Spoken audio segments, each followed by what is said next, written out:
All right, so for those of you who do not know me, my name is Herman. I'm a co-chair for the Toronto chapter of the Canadian Institute for Jewish Research, and I am one of your new best friends for finding out all about the wonderful and exciting events that are happening here in Toronto through the Canadian Institute for Jewish Research. So if you haven't already received a pamphlet from us, please come speak to myself or Doris Epstein or Sally Zerker afterwards. We'll be delighted to talk for quite some time about all of our activities. Now then, to the matter at hand. I have the privilege of being the co-chair for this second panel, and I will introduce our first panelist. Professor Kenneth Hart Green has a PhD from Brandeis, and he is a professor in the Department of the Study of Religion at University of Toronto. Professor Green's major research interests have included the critical exploration of the thought of Leo Strauss. He has published works on Judah Halevi, Moses Maimonides, Baruch Spinoza, and to name a few, as well as Emil Fackenheim. He has a new book coming out next year through the Cambridge University Press on the thought of Emil Fackenheim, and it is tentatively titled Fackenheim's Search for Revelation, Divine Presence, and Diabolical History. And Professor Green shall speak to us about Emil Fackenheim and the political theology of diabolical evil. Professor Green, I cede the floor to you.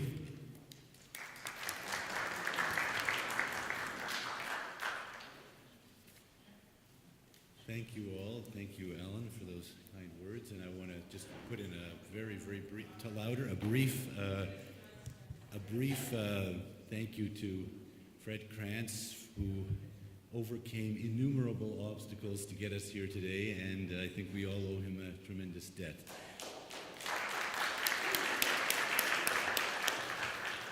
You'll forgive me if I read this paper, but I did write it in a way that I hope can be heard, so I hope that it will make sense as I say it. I would like to speak to you today on Emil Fackenheim and why he elaborated philosophically a political theology of diabolical evil. Let me begin by focusing my considerations by reading a paragraph written by Fackenheim in response to criticism of his magnum opus To Mend the World. And I quote Fackenheim. Do any entirely non-arbitrary conclusions emerge then from this Jewish and philosophical book To Mend the World? At least one, I believe. If there is no positive absolute for philosophy, the true, the good, and the beautiful, for faith, Jewish, but also Christian, the trustworthy Word of God, there is at least an absolute negative, the Holocaust world of radical evil. And with this one positive absolute, the necessity, moral, religious, and philosophical, to resist it. For Emil Fackenheim, what we discover by thinking through what was manifest in the Holocaust is that the unprecedented radical evil in this event represents what I call the negative absolute of history. This is something that cannot be cognitively absorbed, subsumed, reduced, surmounted, synthesized, or escaped. However, as a historical precedent, its evil can be repeated. Yet even so, as an absolute or on the ontological level, it can only be replicated and cannot be surpassed in terms of what it teaches us about man, history, and being. Carrying his thought to its last result, even the destruction of the entire human race by an act of human will in history, would only amplify the Holocaust lessons about man rather than add to it. This negative absolute is plainly manifest as a negative absolute on the moral level to every decent human being who knows what occurred and thus acknowledges its truth on a common sense level. Yet Fackenheim contends that it can only be acknowledged and cannot be fully comprehended and thus has only to be confronted. In fact, Fackenheim seems to maintain that whatever future knowledge may still disclose as to the historical truth about this vast event, about its circumstances and causes, and about its perpetrators' motives, such radical evil is almost certain to be proven unincompassable by the human mind. Hence, even in the wake of the most thorough and critical historical study of the Holocaust, and however sympathetic one might be to what historical study might yet uncover and the crucial discoveries it might yet make, Fackenheim maintains that this will still leave us only to face the naked historical event, the enormity in its totality, as manifest and mysterious. As such, if anything historical is truly, and that's that mystery, as it were, I'm going to try to say something about today. And as such, if anything historical is truly beyond us, we do not grasp what the being is who committed such a crime. We are besieged by wondering what sort of a being is man, the maker of history. Fackenheim recurs to the origins of philosophy, which had made the grasp in the mind of what man is its special task. Thus, he employs the words of Socrates about man. Socrates, as he said about himself, had no leisure to study the stars and the planets because he had to focus all his attention on man. As Fackenheim is implying, this event, beyond which any other which has occurred and which we know, perplexes us as to man, whether he is a monster even greater than Tryphon, or perhaps, just perhaps, a being of a gentler sort. Tryphon, of course, was the worst monster in Greek myth, who attempted to dethrone Zeus and the Olympian gods in favor of the hitherto defeated Titans, his siblings, and to seize power for himself in the realm of the gods. The result of historical study of the Holocaust in every possible dimension will not be able to yield any facts that would change the proper response, since such a study would inexorably end, just as it began, in shock and horror at the fact of this negative absolute. I would draw the conclusion from this that for Fackenheim, precisely our continued uncertainty about how and why it happened, and especially why the perpetrators did it, should prevent us from too readily convicting God or man, for this would also allow us a convenient escape from the unknowable, while in truth that tormenting unknowability cannot be dispelled by such a simple method of resolving our perplexity by readily convicting either the divine or the human. This makes the radical evil, precisely as the negative absolute in a historical event, the only irreducible thing that we can isolate about the Holocaust as knowable, the negative absolute. Yet if, in the evil of the Holocaust, there is a negative absolute as knowable, then that can be isolated only in the historical event as a whole, what Fackenheim also characterizes as a world, a kingdom, a planet, and even a universe. In other words, Fackenheim is suggesting that this unencompassable evil cannot be localized in any of its parts, as is in the standard culprits of the historians, whether it is Hitler, Mein Kampf, the Nazi Weltanschauung, hate propaganda, the aim to dehumanize other human beings, concentrated arbitrarily on one race, the Nazi state as totalitarian, the Wannsee Conference, which rationally planned and organized mass murder, the murder camp commandants and guards, the technology of mass murder, the mechanics of torture and degradation, Eichmann, Heydrich, the Einsatzgruppe, and Himmler, the SS Gestapo, or whatever else in a procession of terrors trotted out by historians. This event can only show us something in its whole as radical or diabolical evil that is just not available in its parts. Hence, to make a principle of what Fackenheim suggests in espying a negative absolute, the whole of evil is greater than the sum of its parts. This whole is the sum and figure of the abyss of one act of evil that, as witnessed, has been done and can be done in many parts by one group of human beings to another group of human beings. Sounds like a simple description, but it is more than that to Fackenheim. To be sure, it is also significant that in this same event, a third group of human beings did almost nothing as either apathetic or co-conspiratorial bystanders. But more importantly, it is to be believed as a possibility for man only because it actually occurred in a 12-year historical action. For otherwise, we would naturally disbelieve it as possible. To make sense of the event, Fackenheim depends on a paradoxical statement made by Hans Jonas, which defies sense. I quote, "More was real than was possible." Of course, what Fackenheim makes of such a condensed statement needs to be carefully elucidated, which we can't do in the present context. Although we must never forget or obscure this event as an actual historical event, that this crime was committed by actual Germans against actual Jews. Even though so, the sum and figure of the event, the evil as a known abyss, transcends our ignorance about how and especially why it happened.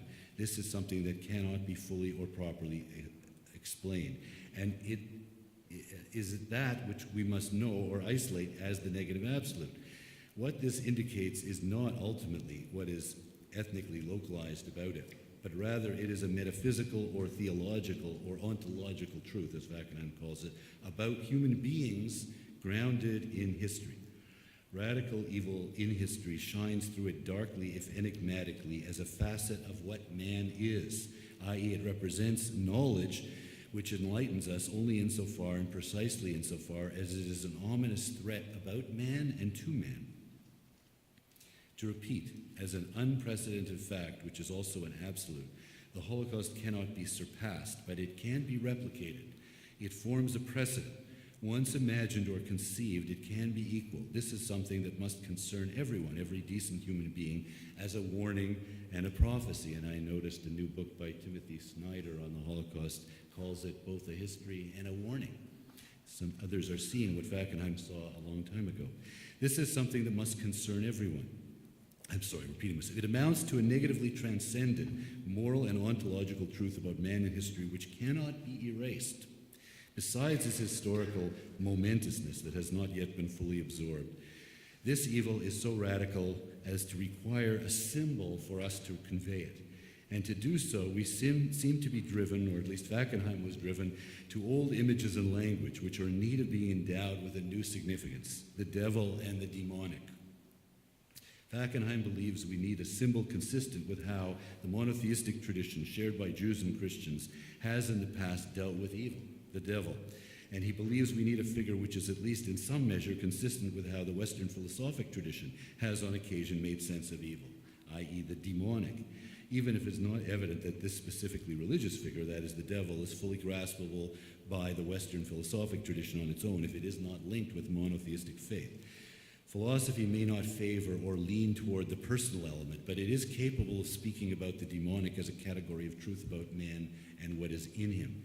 To be sure, Fackenheim himself is also critical of devil language, and this for 4 reasons. So keep this in mind, that while I'm saying this and it probably rankles some of us to think in these terms, Fackenheim was aware of the qualms that probably many of you will have when you hear it. Number 1, he rejects the notion of the devil made me do it. It must not alleviate human responsibility. Number 2, he is fully aware that the devil can be boring. We must beware of repetition, dulling a lurid image. Number 3, he certainly knows that in biblical tradition, and here perhaps is the fundamental contradiction to which he was aware of, the devil cannot harm innocent but only guilty people. In this sense, it is a deeply, even radically defective expression of what happened. And number 4, the devil has to be ultimately subordinated to God in biblical tradition. The use of the devil, which endows him with great power, can potentially threaten the emergence of an anti-monotheistic dualism. And yet, however much we may need to qualify, specify, or otherwise delimit the use of such language, devil, demonic, etc., we have no other and no better language, according to Fackenheim, with which to imagine, articulate, and express the evil of such enormous dimensions. It is this that drives Fackenheim towards Satan, the devil, and the demonic, or the diabolical. And the crucial point here is that this being, in Fackenheim's language, is not spoken about as a being entirely separate from man, which would relieve human beings of their responsibility by putting it on a foreign being, an other, the devil made me do it.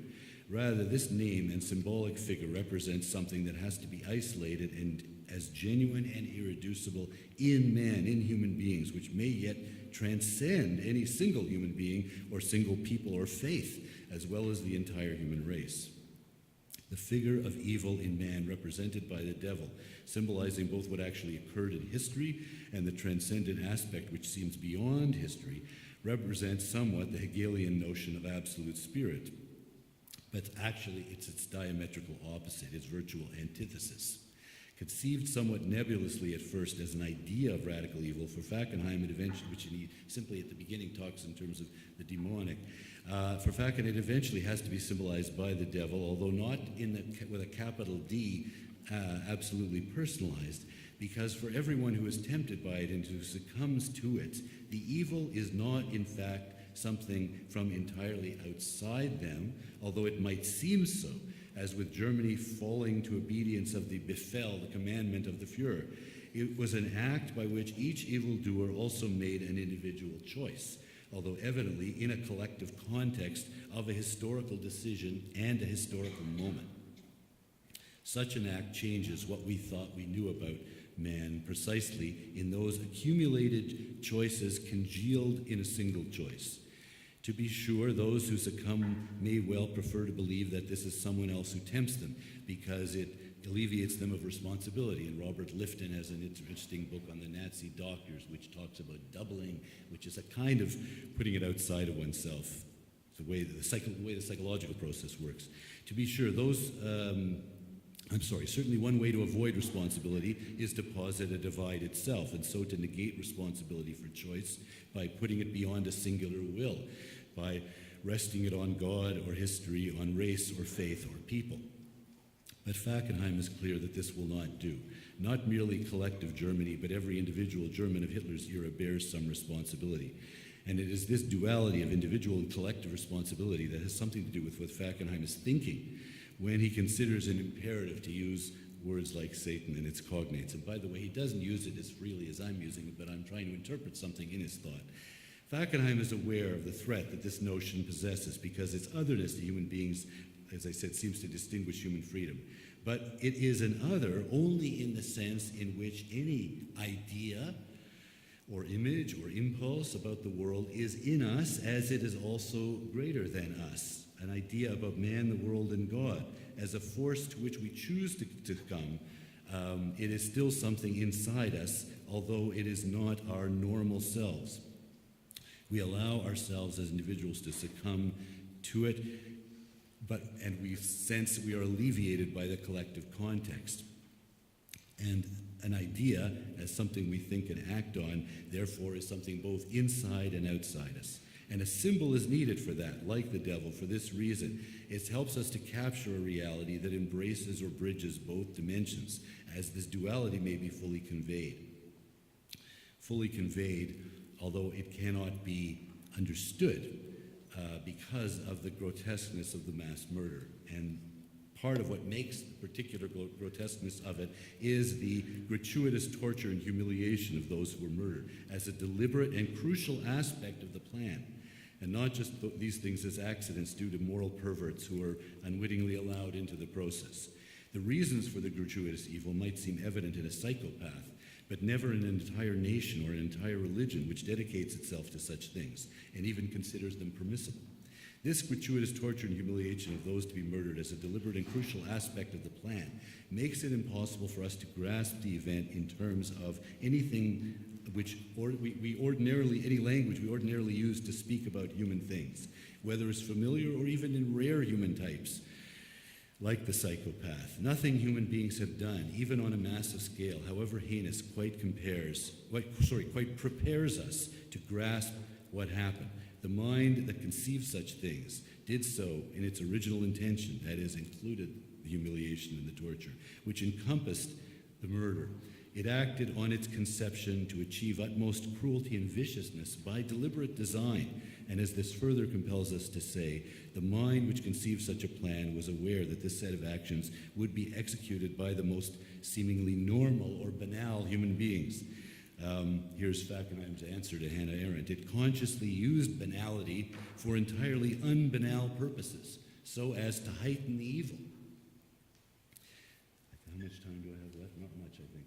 Okay, well, I've got a few more things to say, but I think I'm going to have to cut them out, and maybe I'll jump to a kind of conclusion. Until we reach the point of knowing why it happened, why they did it, and what it might signify, which are, in fact, for Fackenheim, virtually unreachable points, it is legitimate, if not imperative, to refer to the evil as diabolical, as a thing of the devil, so as to stress just this element of the supernatural as in the sense of something transcendent, a negative mystery of transcendence. This is something new in human history.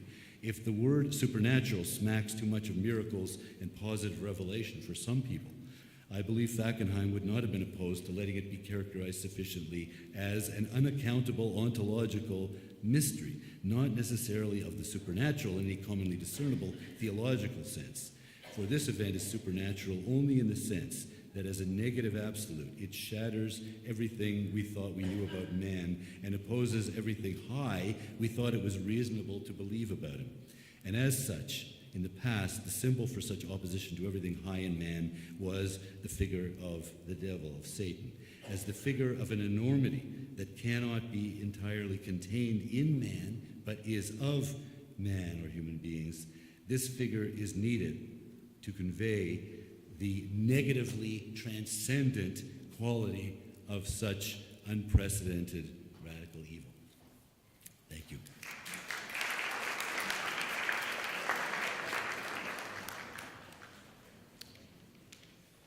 Thank you, Professor Green. Perhaps one of our participants during the question period would like to ask Professor Green, what section did you have to rush through, and give him a chance to go over that in the questions. So, our next panelist is Professor James Diamond. He's a full professor and as well as the chair of the Joseph and Wolf Lebovic Jewish Studies Department at University of Waterloo, as well as a former director of the university's Friedberg Geniza project. His principal areas of study include biblical exegesis, hermeneutics, medieval Jewish thought, and philosophy, Maimonides, and rabbinics. He is the co-editor of such books as Emil Fackenheim, philosopher, theologian, Jew.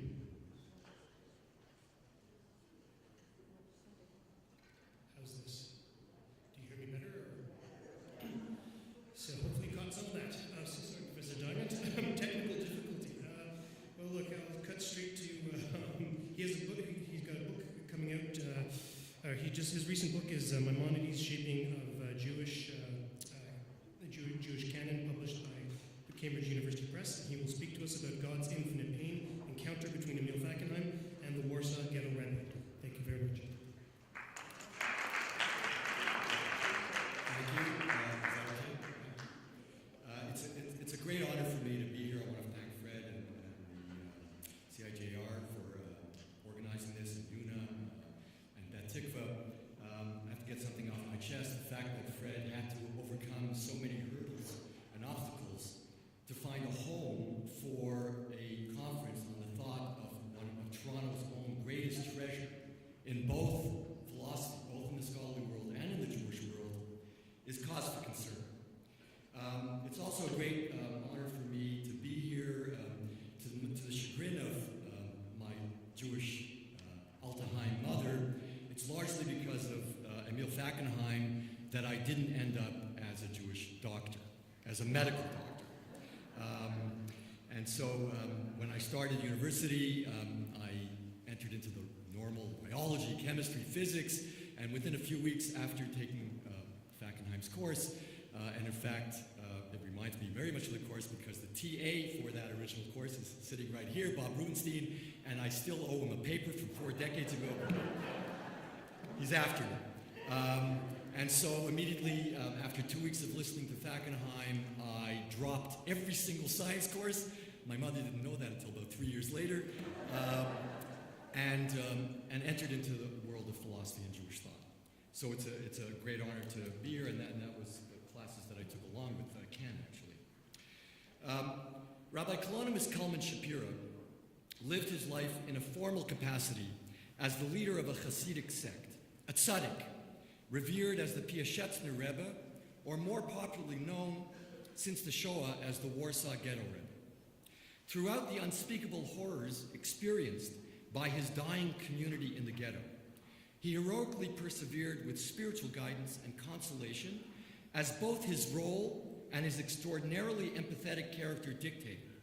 His collection of sermons, The Holy Fire, Eish Kodesh, delivered and transcribed in the Warsaw Ghetto from the fall of 1939 to the summer of 1942, buried and fortuitously retrieved some years after the end of World War II, is a rare, if not, I would say, wholly unique testament to an existential struggle to wrest meaning out of evil of such magnitude as to defy all reason. Rav Shapiro was theologizing, sermonizing, and writing in the very heart of the devastating maelstrom that raged during what he described in his own original title to the work, not Eish Kodesh, the Shnot HaZa'am, the years of wrath.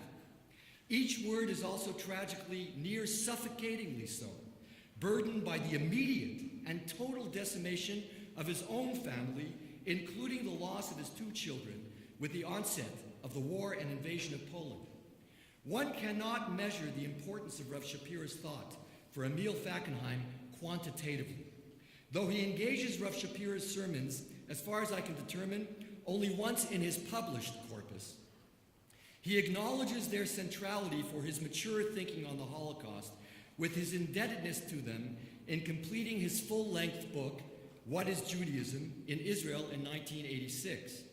As he asserts in the preface to that book, without exposure to the subtleties, as Fackenheim says, in his thought, in Rav Shapira's thought, quote, I would not have known how to complete the last crucial chapter of this book, end quote. If we take Fackenheim at his own word, then in a very real sense, his entire Holocaust oeuvre would have remained fragmentary, absent an engagement with Rav Shapira. The last chapter he's referring to is titled God in the Age of Auschwitz and the Rebuilt Jerusalem, which begins with Elie Wiesel's patently blasphemous, yet ultimately pious, image of God hanging in the body of a child on the gallows in Auschwitz, and ends with Israeli children chanting Am Yisrael Chai, Od Avinu Chai. The Jewish people lives, our Father with a capital F lives. In other words, the chapter is crucial because it forms the bridge between Auschwitz and a rebuilt Jerusalem, between a murdered child in the diaspora and a vibrant group of Jewish children in their homeland, between a God strangled by a Nazi rope and a God revived somehow by the songs of children. Thus, Rabbi Shapira enters as a vital link in that bridge between a devastated Jewish past and perhaps a viable Jewish future that remains somehow faithful to both its own nationhood and its God. There are 2 specific passages of the sermons to which Fackenheim relates. I was going to get to the second one, which actually was going to be the subject, but my mind was so blown by just the first one that I couldn't get past that for now. But it appears just editorial. It is a self-acknowledged corrective, and that you have in that handout. I know it's unclear, but I'll read it. That stated a sermon in December of 1941, when toward the end of 1942, he returns to a sermon delivered earlier and adds a note retracting what he admits to have been a premature historical observation. In December of 1941, when he first delivered this sermon, Rav Shapira argued against those who claimed the current catastrophe broke the mold of Jewish suffering experienced until that point. He responded with the counterclaim that, in fact, it fit perfectly into the historical pattern of the endless litany of Jewish crises, beginning with the destruction of the temple, Beitar, and so on.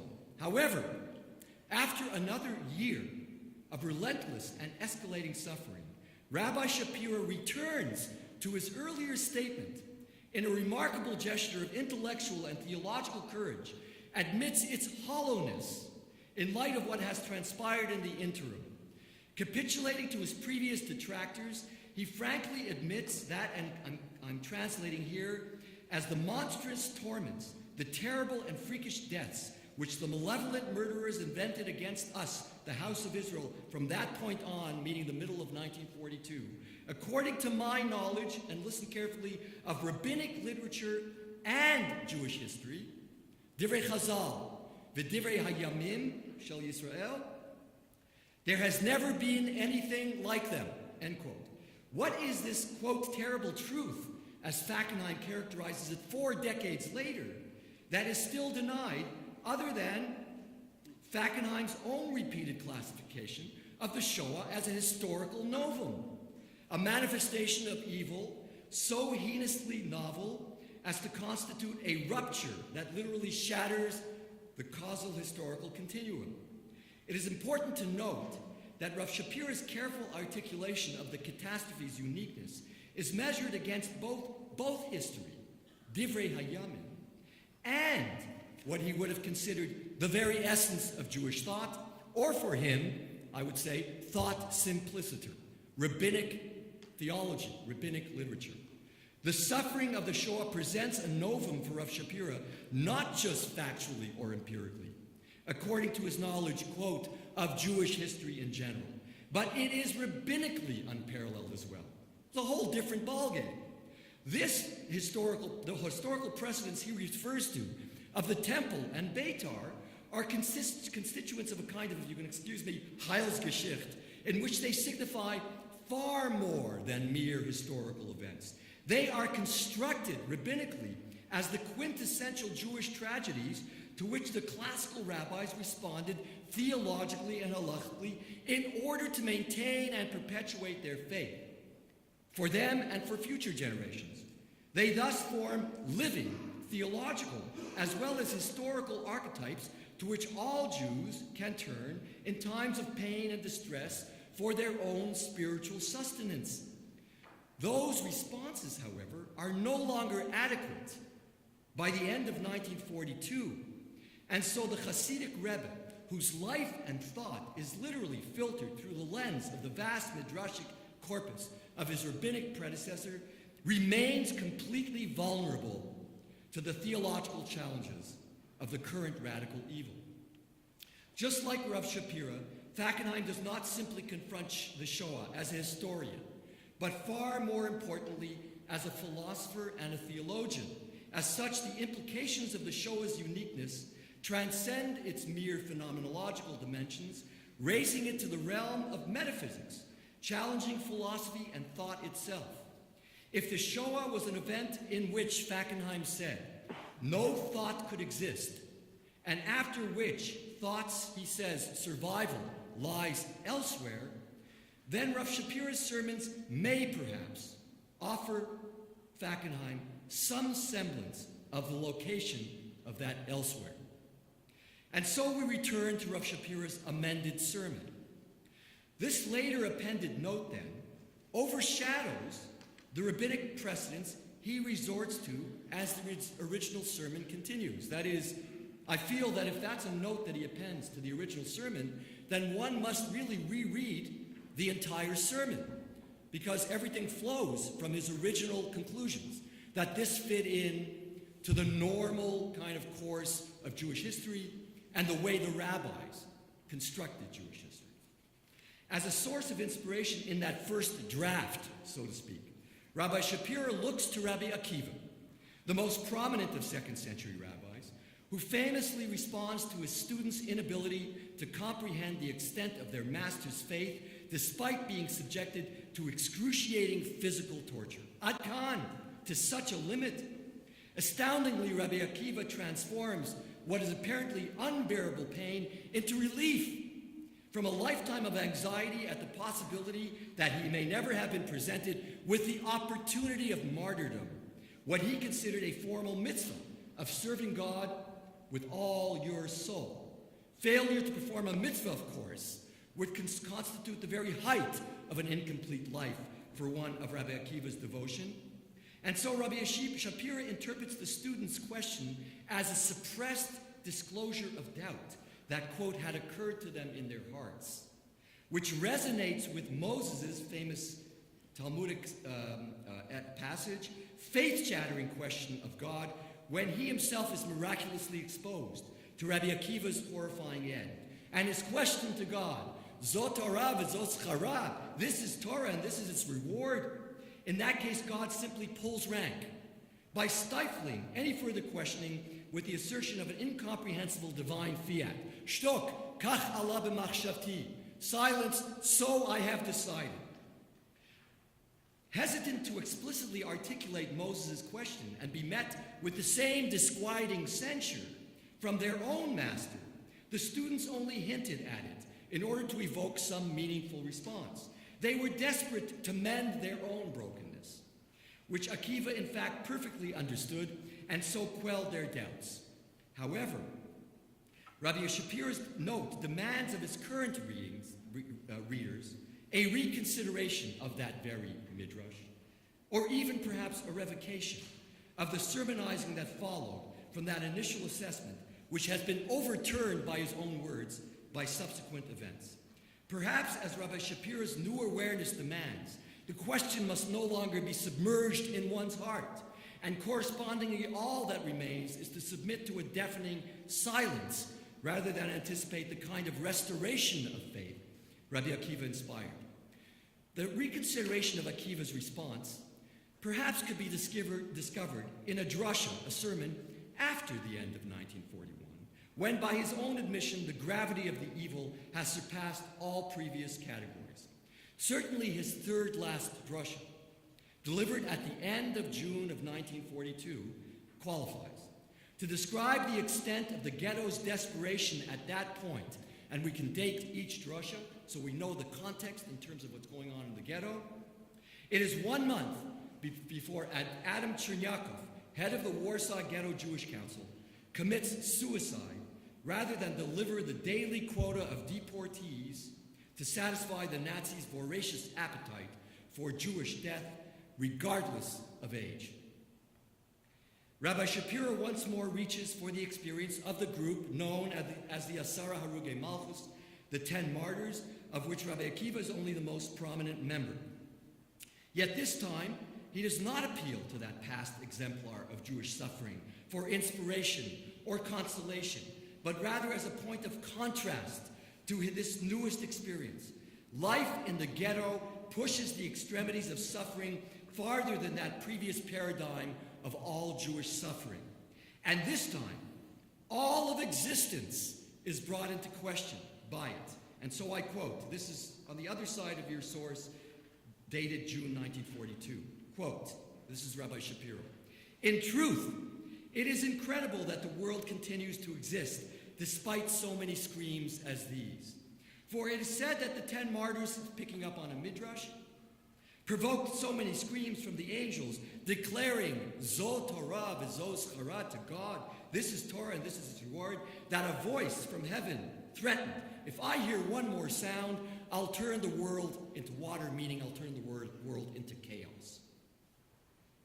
Now, Rabbi Shapiro says, that innocent, angelic, pure children, as well as great Jewish saints, who are even greater than angels, are being killed and slaughtered only because they are Jews, are filling the entire space of the world with these screams, and the world has not reverted to chaos, continues to exist as if nothing has affected it, I put in brackets, him, you.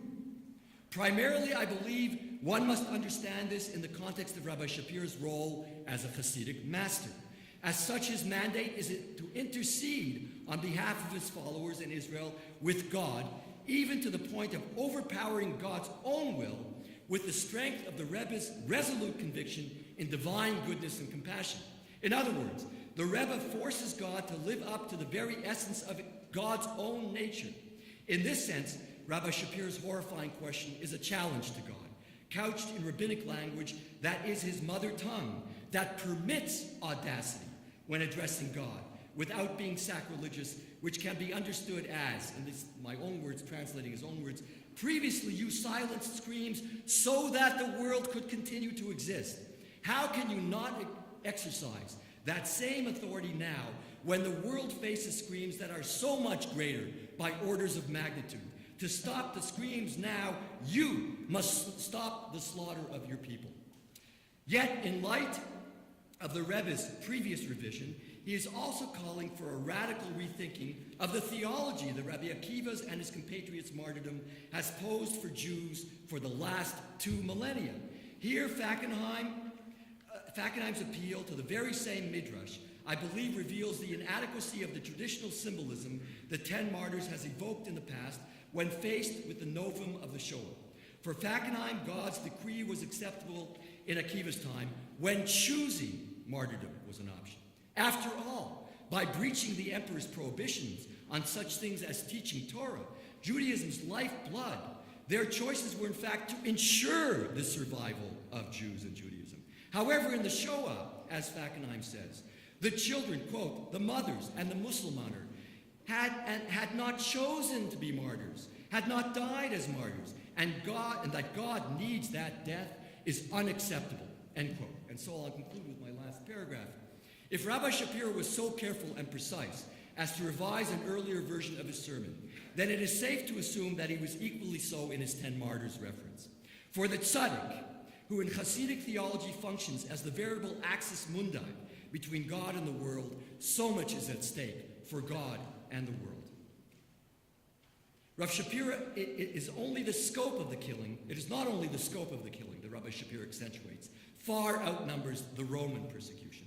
But like Fackenheim, there is a qualitative difference. Jews, he said, are being killed and slaughtered only because they are Jews. Very important. Though for Fackenheim it is unfathomable that God would need the deaths of those who have not chosen to die for him. For Rabbi Shapiro, every such Jewish death is in fact a direct assault on God. In his penultimate sermon, he replaces a traditional theodicy which accounts for suffering or punishment as a purging with Jews suffering on behalf of God in their role as a divine understudy for, quote, the enemies of the Jews are ipso facto the enemies of God, end quote.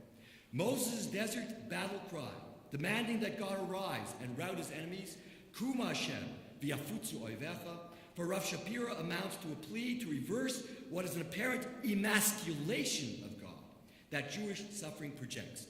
Kuma Hashem doesn't mean rise up God, it's a state of Chilul Hashem.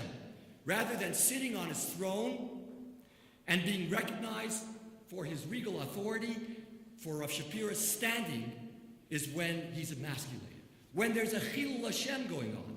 And so what has always been considered a sanctification of the name, a Kiddush Hashem constitutes, in fact, its very antithesis, a desecration of the name, a Chilul Hashem. For, quote, when God forbid Jews are suffering, then God stands as it were, for this is a Chilul Hashem, not to be sitting. Like Fackenheim, it is unacceptable for Rabbi Shapiro that the deaths of Jews which were not chosen by them in martyrdom, as Rabbi Akiva and his colleagues did, should persist as a desecration of the name. The liturgical climax of the 10 Martyrs on Yom Kippur must never be recited again without Rav Shapiro's question overshadowing it. And so, Rav Shapiro's sermons bolster Fackenheim's own insistence on the philosophical quandary that must always accompany the 10 Martyrs prayer that is climaxed on Yom Kippur, that Yom Kippur climaxes with. Quote, and here I end with Fackenheim, even the most devout Jew at prayer today must ask, on the holiest day of Judaism, why is the world today not chaos? He must ask the question, but he cannot answer it. Thank you.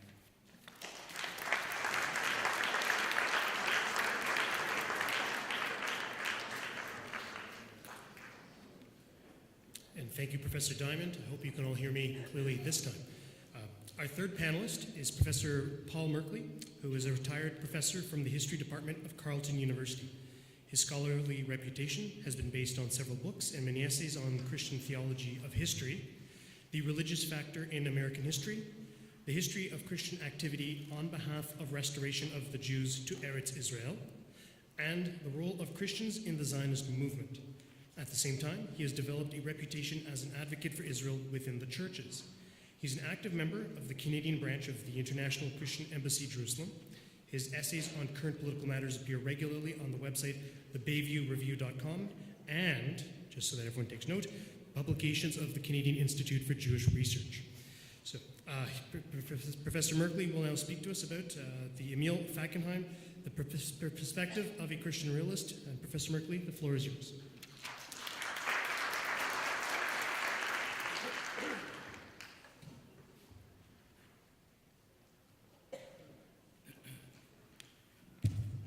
Thank you very much. I thank Fred for this invitation. My friendship with Fred goes back many years now, and my association with CIJR has been a very large part of my life. I will point out, however, that this is the fourth time that Fred has caused me to miss church in 3 years. I do not present myself to you as an expert on the life of Emil Fackenheim, nor do I present myself as one who is professionally invested in Emil Fackenheim's large literary corpus. I do believe that I have some insights.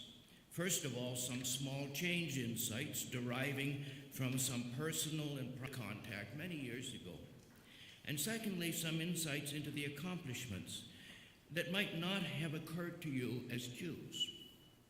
This is a Christian perspective, the perspective of one who describes himself as a Christian realist as well as a Christian Zionist.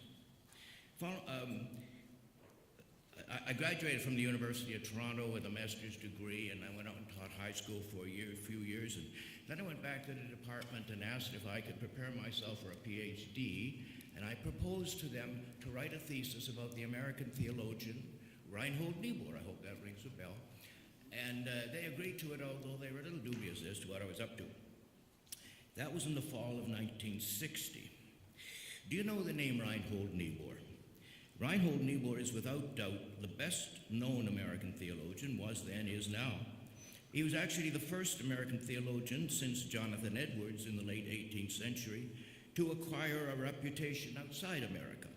His work was widely read in Europe. But I would hope also that this company would know something about the critical role he played in assisting anti-Nazi elements in Germany in the 1930s and throughout the war, notably his connection with Dietrich Bonhoeffer, who became a martyr, of course, died at the hands of Hitler for his efforts. Niebuhr belonged to an organization called Friends of German Freedom, that was in the 30s, and another called the Emergency Rescue Committee, which gathered funds and arranged university positions for German scholars, a large number of whom were Jews, to come to the United States and take up jobs, saving their lives during the Depression, and many lives were saved by that work. So I would hope he'd be honored in this company. Now, when I presented my thesis to the department in the fall of 1960, they decided that there needed to be on my examination board a philosopher, as well as two historians. So one day I was directed over to University College, some of you will know. In those days, the philosophy department was, the professors were distributed among offices way up in the Gothic upper reaches of University College, and I was sent up there to a certain door, and there on the door it said, E. Fackenheim. A voice said, "Come in." I identified myself, and then a most astonishing thing happened I haven't got over since. Instead of small talk, the professor immediately looked at me and he said with sudden force, as though he were addressing an audience, "Man's capacity for justice makes democracy possible. Man's inclination to injustice makes democracy necessary." Does anybody recognize that? That's one of the famous one-liners of Reinhold Niebuhr. Let me give you another one because I'm in the mood. It is a quotation from a book called The Children of Light, The Children of Darkness, a vindication of democracy and a critique of its traditional defense. I might have dismissed this as a little bit of show-off, that he quoted this line for me. It's on a short list of prestige Reinhold Niebuhr items that politicians pull out of their vest pockets. People who've never read Reinhold Niebuhr or anybody else, and they pull them out of their pocket. Infamously was the case of Jimmy Carter, who always quoted the line I just quoted to you. Another Niebuhr line, just to keep in momentum. Nothing which is true or beautiful or good makes complete sense in any immediate context of history. Therefore, we must be saved by faith. There are ultimate problems of life which cannot be stated until the answer to them is known. Without the answer to them, men will not allow themselves to contemplate the full depth of the problem, lest they be driven to despair. I should have guessed that the philosopher they were sending me off to was a Jew, although the name didn't give that away. And there was nothing obviously German about his name. This was at a time, the reason why I should have guessed this was at a time, the late 50s, early 1960s, when there were great inquirers amongst Jewish philosophers in America into very large questions about the meaning of history and the philosophy of history. And when I got to reading this literature, as I later did voluminously, I found that the theological dimension was close to the surface in all of those Jewish writers. I'm going to snitch that glass of water. Many Jewish American writers were writing books in those days about meaning of history, philosophy of history, and God in history, or philosophy of history. And when I got to reading this literature, I found that the theological dimension was always close to the top.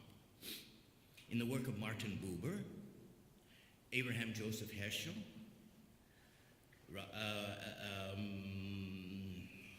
Mordecai Kaplan, Louis Finkelstein, Eliezer Berkowitz. I hope some of those names remain to me.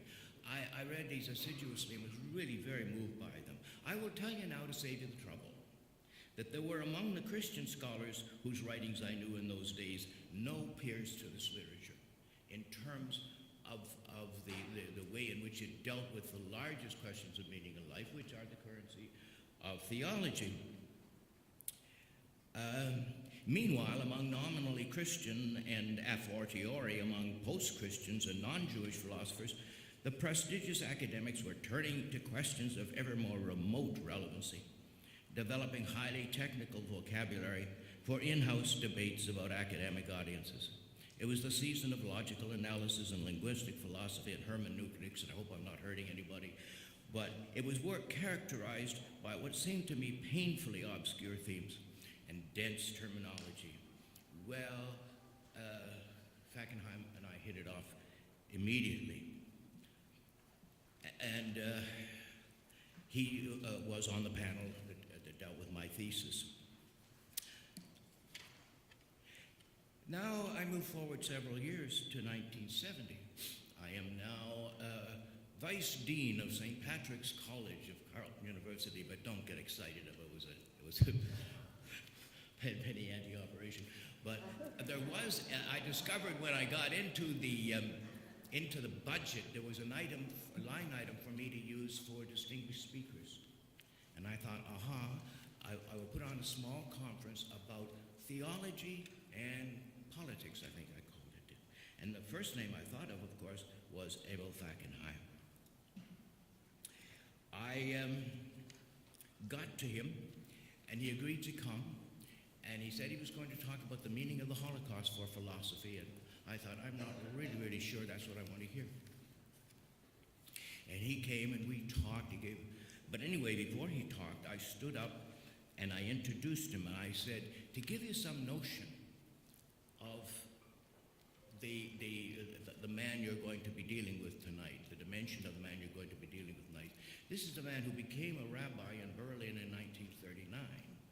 And it was a light gasp. I think people recognize what I was saying. Then he stood up and acknowledged my response, and he said, Mr. Merkley, if I had been the kind of man you described, I would not have left Germany. I would have stayed with my people. And I didn't realize until many, many years later how gauche that was on my part.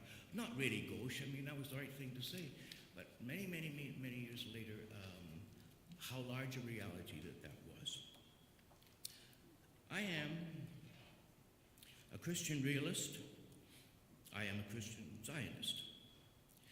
A maxim that I've tried to live by in my life is that truth does not depend on who is in the audience. So accordingly, I trust that you will believe that what I'm now about to say, I would say equally to a body of Christians. I've come to believe that I have come to the firm conclusion that the gospel cannot stand apart from the witness of Hebrew scripture and the witness of the history of the Jews, the people of God.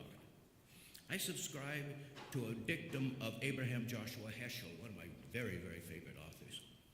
A Christian ought to realize that a world without Israel will be a world without the God of Israel. A Jew, on the other hand, ought to acknowledge the eminent role and part of Christianity in God's design for the redemption of all man. I go back to that frequently. Emil Fackenheim had fled for his life from Nazism. Nazism, Hitlerism, was an insurrection against the legacy of Judeo-Christianity. Hitler taught his disciples that Christianity is, I quote, the greatest calamity that ever beset the nation, ever beset the people. Children in German schools of his day were taught to sing together at the beginning of the day in morning exercises. Adolf Hitler ist unser Heiland. Adolf Hitler is our Savior. Who can miss the point that Adolf Hitler was sent to play henceforth in the lives of good people the role that Christians had given to Jesus of Nazareth? Hitler understood that his mission in his life had been given to him by a being more powerful than the being that people thought of when they thought of God.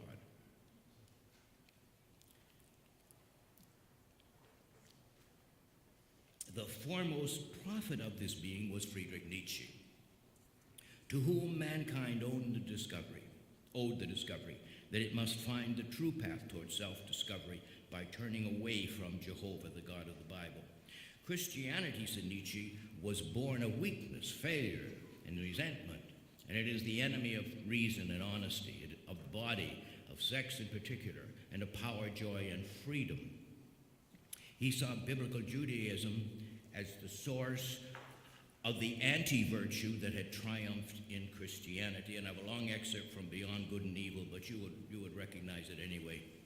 It talks about the revolt that we must carry on against the supine, cowardly God that is presented in Judaism. Whether they are aware of it or not, says Fackenheim, secular haters of the Jews are motivated by the spirit of Nietzsche, the spirit that inspired Hitler and his program. In 1970, Fackenheim wrote, "Thus a radical contradiction has appeared in Jewish secularized existence in our time." Jewish secularized existence. As secularist and as Jewish secularist, he seeks Jewish normalcy. As Jewish secularist, he opposes absolutely the demons of death with his own Jewish life. Through the ages, the religious Jew was a witness to God. After Auschwitz, even the most secularist of Jews bears witness by the mere affirmation of his Jewishness against the devil. But I would ask whether it is true today, as it was in 1970, that secularist Jews are asserting or affirming their Jewishness. We've seen so much surrender by secular Jews of Jewish belonging, so much contempt for the Jewish faith tradition, so much effort to distance themselves from the theology and the faith system of Judaism in order to make themselves better company for the people who fundamentally despise Jews. We have, in our own time, seen a tactic of disguising anti-Semitism under the cloak of something called anti-Zionism. It has gained a new, respectable clientele for the age of visceral contempt for Jews. Among other problems, I brought the wrong glasses. The greatest impact of this strategy can be seen in elitist circles, in universities, among leaders of opinion, among leaders of the churches, I'm sorry to have to tell you, in case you hadn't noticed, who are in the forefront of the BDS campaign. The campaign to demoralize Jewish young people on college campuses, and where possible to cause their renunciation of Israel, and to encourage their defection from the Jewish community. Ever since the miracle of Israel's victory during the Six-Day War, Christian Zionists and those Christian realists who align themselves with the cause of Israel have been divided over whether it is legitimate or logical or even fruitful to bring into the defense of Israel theological vocabulary. This in-house debate is of no interest to the enemies of Israel. The enemies of Israel do not make any distinction between those Christians whose attitudes towards Israel are founded on theology and those whose attitudes are, as they imagine, strictly secular, any more than the Nazis distinguished between the secular Jews, Jews who were living in denial of their religious foundations of Judaism, and observant Jews, Jews who included religious fidelity in their lives. Those of us who justify our support for Israel as an obligation that is imposed upon all Christians by the entire witness of Scripture are shouted down as heretics within the churches. We are formally described as heretics by the World Council of Churches and by most ecumenical bodies. Since anti-Zionism came into the world as the updated version of ancient anti-Semitism, the option has been taken away from Christians of separating themselves from Islam's judgment against, quote, tools of imperialism, enemies of humanity, these judgments that figure in United Nations declarations. But it seems to me today we are no longer have any choice about this matter. Christians who imagine that they can distance themselves from the wrath of the anti-Zionists, that the anti-Zionists have in store for the sons of pigs and monkeys, they are exactly repeating the error of those Jews of the 1930s who believed that they could avoid the wrath of the Nazis by repudiating their religion. I think I'll end on that note.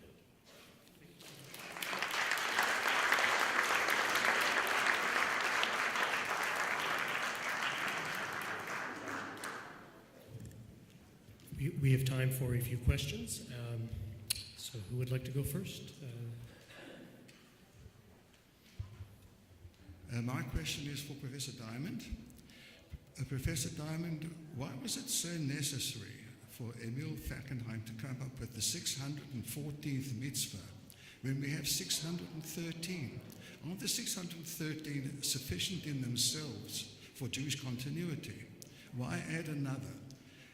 By adding another, I would suggest there is some revisionism here, is that because of the terrible rupture, the unprecedented rupture, Emil Fackenheim felt that he ought to add this 614th mitzvah as a recognition of that rupture, of that terrible happening which has turned Judaism askew. I mean, I think this is obviously a long subject and a subject of kind of debate and controversy. I think you put it well that when he's talking about rupture and a novum and the radicality of the event, it requires, to characterize the philosophy, his thought, it requires a new response. Life can't go on business as usual. It can't go on business as usual after this kind of a rupture in thought. So the 614th mitzvah, or the commanding voice of Auschwitz, is Fackenheim's new response. But what I'm going to do is I'm going to defer to a man who probably knows Fackenheim's thought maybe better than anybody around, because he's actually completed a 3,000-page manuscript.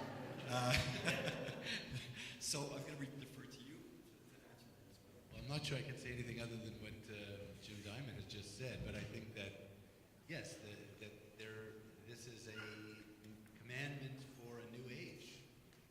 It's simply, it's a way, and there's another element of it too, which is he thinks it represents a kind of reflection of historical reality.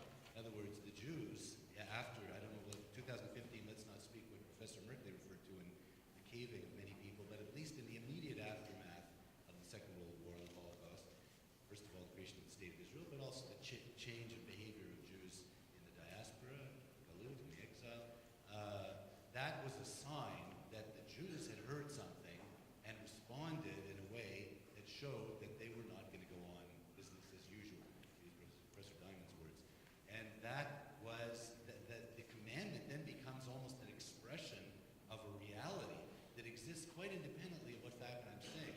In other words, he's not saying, I'm inventing this new commandment that, I'm now going to impose, I'm the new Moses or whatever. He's saying, I'm telling you what's happening out there. Something has happened. The people have heard something, and they're acting on that as a truth that they know. Now, I'm giving it articulation, Fackenheim might have said, but I'm not inventing it. So it's a reality. Now, whether we still hear that voice or whether it's gotten dim over 70 years, that's another question. But I think that's the other side. But one is the need for a change because of what's happened during the Holocaust. The other is what actually did happen, what people did, how they behaved, what they showed by their behavior. That would be the only supplement. Professor Novak is already in line, but then we'll get to you, Professor Warren, right after. Okay, I just wanted to very gratefully respond to Professor Merkley's presentation, especially the mention of Reinhold Niebuhr.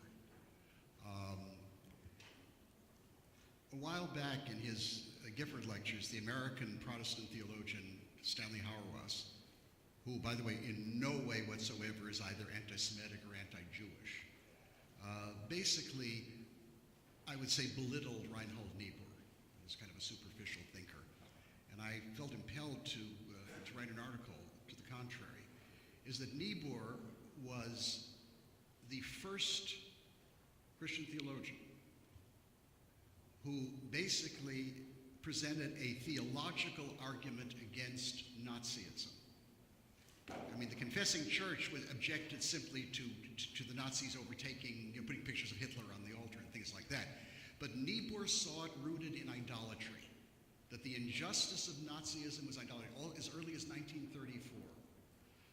So that Niebuhr's efforts on behalf of Jews, and it was Niebuhr more than anybody else who turned around the American Protestant establishment, which was basically pacifistic and to a certain extent, well, who cares about the Jews?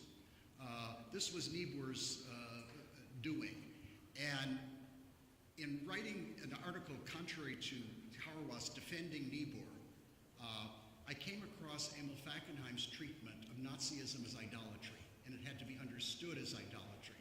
And I felt that that was a vindication by Fackenheim of Niebuhr's insight. In other words, Niebuhr's attachment to Jews. I mean, it was Niebuhr who made my teacher, Abraham Joshua Heschel, have a place in American religious discourse.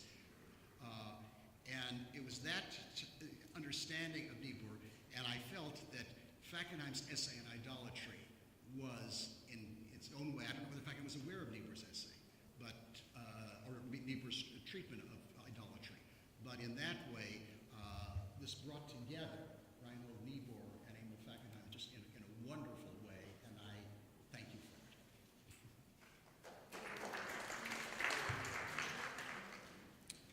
Presentations.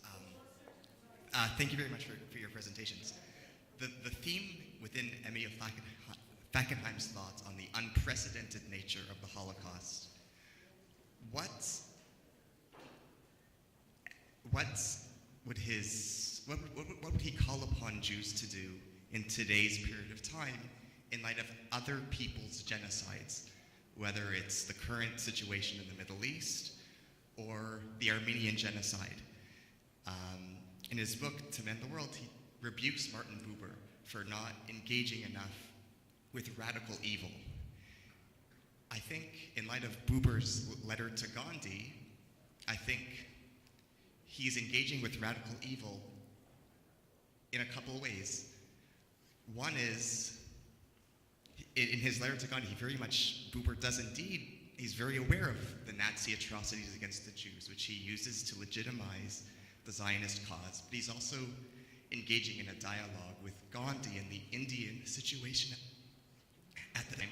And I think Buber also, in many of his involvements in Brit Shalom, is concerned about Zionism and cruelties undertaken within the early Zionism in the founding of Israel. I was curious, in light of Emil Fackenheim's thoughts, what is incumbent upon us today in engaging with other people's genocides? Thank you. Okay, could next questioner ask the question very quickly? Professor Diamond, so you said with respect to Rabbi Shapiro... Could you give us your name? Oh, Lance Davis. And I know many of the people on the panel, so it's fantastic. You mentioned that, according to Rabbi Shapiro, that it was a rupture that shattered the historical continuum.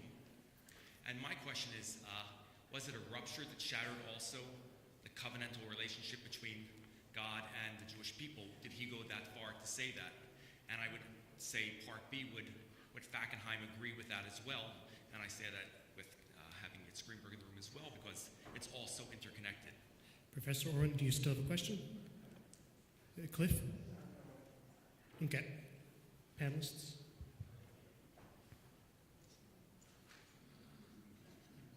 Yeah, I'll answer Lance's question because that was directed to me.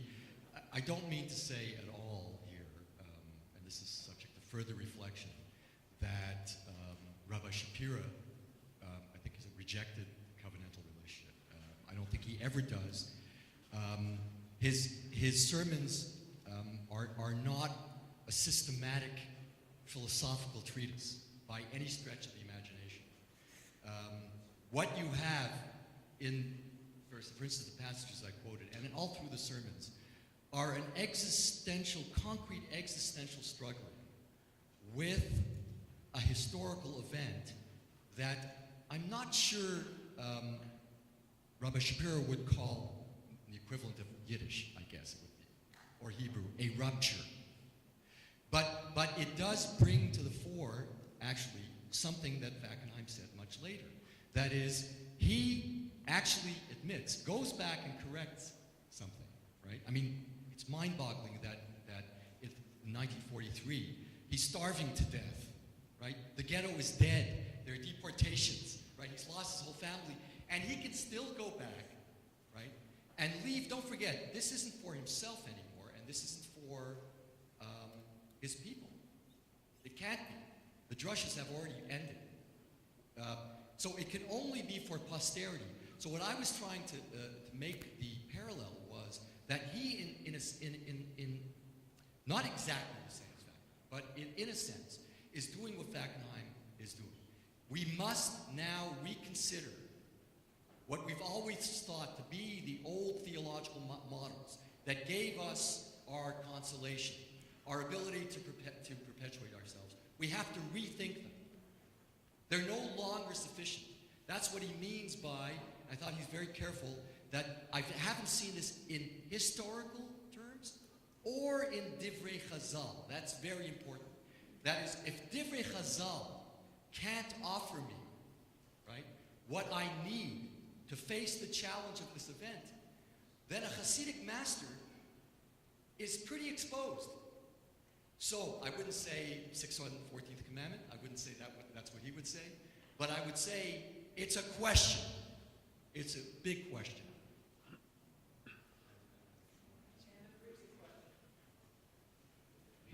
I think the first questioner had 3 points, and I'm not sure I can answer them all. One is Buber's dialogue with Gandhi. The other was...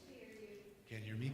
The first question had 3 points. One was about Buber's dialogue with Gandhi. The other was about whether Buber dealt with radical evil well enough, and the third one was how Jews today should deal with other people's genocides. Now, I mean, I think there's sort of an obvious answer to that. Fackenheim never thought that because of what we have suffered, we should ignore what happens in the rest of the world. In fact, he would have considered it imperative. And I don't think any Jews anywhere in the world have denied that fact. However, he also would have been warning us, I think especially today, perhaps more than ever, when a certain new mood prevails, that we cannot deny the situation of the Jews, which is in a particularly precarious one, and that the situation has not fundamentally changed. I mean, one aspect of the Fackenheim's thought, which I didn't deal with but will in the book, is his notion of Hitler's shadow. In other words, the world in the conditions that created the Holocaust are not fundamentally changed. That's why his idea is once a precedent has been set, things can happen again. And the Jews are threatened. We all know that. So the question is, do we deal with that by pretending that, other problems in the world are bigger and, or do we say that we have a situation where we have to deal with our own realities as well as, again, I'm not denying the other things or that Jews should ever pretend those things don't exist or that they shouldn't try to alleviate suffering wherever it occurs. But because of that, that can't be an excuse for not facing the reality of the Jewish situation today. So I think that would be his answer, and I think it's a good answer personally. But as for Buber, I think he thought that Buber was unrealistic about politics. First of all, the binational state idea, which was not realistic, and the proof is that nobody else went along with it other than a very small group of Jews. And the other thing was, in response to Gandhi, he was sort of admirable, because of course Gandhi was famous for saying the Jews should use passive resistance against the Nazis, which we all know would not have done much at all. So Gandhi was the unrealist, and Buber was certainly there in that sense, at least representing a mood of realism. But in general, Fackenheim, I think, was critical of Buber for lacking something in the sense of reality about what the Jewish situation was in 1930s and 1940s. That's a very quick answer to all those questions. I hope that does some justice to them. Okay. Sorry to jump in. Did any of the other panelists wish to respond or no? Where is the gentleman who raised the Niebuhr line of discussion? Where is he? Anyway, did I understand that you have written an article about Niebuhr and this issue? Would you send it to me, please? Fred knows my address. I'd really, really like to see that. And one last footnote about Niebuhr was that he was a very, very active person in what was then called the Christian Pro-Palestine Committee, which meant the Jewish community of Israel. He was an activist on behalf of the creation of the State of Israel. He was an indispensable worker in his testimonies towards the United Nations, towards the American House of Representatives. He was an indispensable contributor to the success of moving the Truman policy in favor of acknowledging a State of Israel. So he was very, very active as a Zionist. Okay, we have time for one quick question, and then after that we ask all to head outside, get some food, and then come right back ready for the show to continue. Thanks. Laureate Klotz is my name. A question for Ken Green. The idea that the cause of the Holocaust is unknowable seems to me must create a tension with historians and those who are trying to understand the causes of the Holocaust. Because if it's unknowable, you could say, why bother? And I just wonder if you can comment, isn't there in a way a kind of anti-historical implication to that view that kind of undermines attempts to understand what happened? Well, that is a good question, and I thought that I had addressed it, but obviously I wasn't very clear, so let me try to do so again. I mean, I think Fackenheim was not in any way, and he was criticized for this during his life, a great deal, in any way opposed to historical knowledge, and we should strive to find out everything we can about causes. Well, let's make a sort of clear distinction here. The issue about which he thought there would not be knowledge ever was the meaning of the event. In other words, we cannot put it into a framework, or if we do try to give it meaning, we end up fitting it into a framework which ends up reducing it. And the whole idea of speaking about it in terms that he used, let's say my language, which I think is what he's saying, this idea of a negative absolute, is that there's something here which cannot be quite contained in the normal language. It's a way of preventing us from, sloughing it off into the usual categories, of forcing us to go further. But in terms of mere historical facts, yes, Fackenheim was not opposed to, he was very close friends with, historians, Bauer and, other names, Hilberg, exactly. So, Hilberg is the second one. So, I mean, he was not a man who sort of thought we know everything and therefore we should stop searching. But the question then becomes, what's the meaning of this event? And historians, however much they like to claim that they stick to facts, usually do want to give events meaning. And that's where he warned against the temptation to reduce it to something which looks like something else. And there we have to stop. That's what he's telling us, or at least he's warning us to be careful, go carefully. Don't jump to conclusions, because it's much more comfortable to think, oh, well, now we know what it all means. We can move on from there. There's no moving on. That's what he was trying to get us to think. But again, facts, the causes, sure, let the historians continue to do what they do. If I could just say one word, just reminds me of what Ken was saying, that he was not, obviously he was aware of history, but he's not a historical reductionist. That is, you can't reduce everything to history. So I just wanted to capture that idea. Many of you may have seen Claude Lanzmann's famous documentary Show. So the 12-hour documentary, which we're going to show actually. But he explicitly rejected the idea in his documentary of following some chronology. That is, like tracing events as they happen. Precisely because of this. Because if you follow chronology, you think, for instance, defeat, World War I, Treaty of Versailles, economic devastation, therefore the murder of 13 million people. Right? That politics, sociology, psychology, all those things fall down at some point. So he explicitly stayed away from that, and very much, I think that's Fackenheim's idea, is that it's much more than, there's philosophical implications, there's meaning to